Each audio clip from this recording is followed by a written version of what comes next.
आखिर कौन था वो इंसान जो 300 बेटियों का बाप बन गया? रेगिस्तान की तपती रेत और अरब का वो दौर जब लोगों के दिल पत्थर बन चुके थे।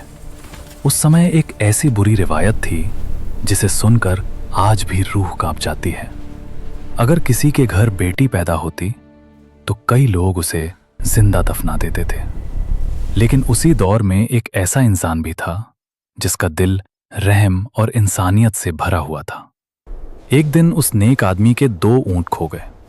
वो उन्हें ढूंढते ढूंढते एक शख्स के घर पहुंचा। वहां उसने देखा घर में अजीब सा माहौल है। किसी ने बताया इस शख्स के घर बेटी पैदा हुई है और वो अभी उसे जिंदा दफनाने वाला है। यह सुनते ही उस नेक आदमी का दिल कांप उठा। वो तुरंत उस शख्स के पास गया और बोला, इस मासूम बच्ची को मत मारो। अगर तुम्हें मंजूर हो तो इसे मुझे दे दो।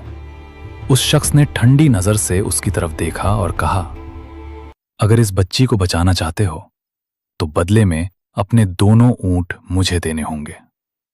सोचिए, वो ऊंट ही उस आदमी का सहारा थे, रेगिस्तान में जीने का एकमात्र जरिया। लेकिन उसने एक पल भी नहीं सोचा।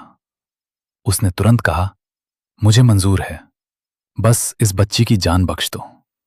उसने अपने दोनों ऊंट दे दिए और उस मासूम बच्ची को अपनी गोद में उठा लिया। लेकिन ये तो बस शुरुआत थी।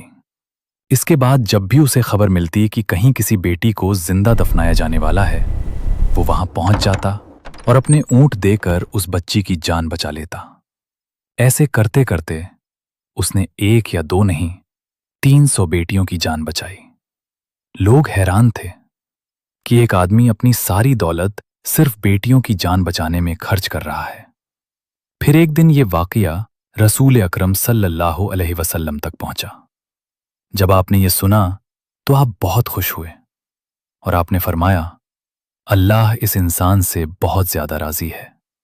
ये वही दौर था जब इस्लाम ने आकर दुनिया को सिखाया कि बेटियां बोझ नहीं बल्कि रहमत होती हैं, और जो लोग बेटियों की हिफाजत करते हैं अल्लाह उन्हें जन्नत की खुशखबरी देता है।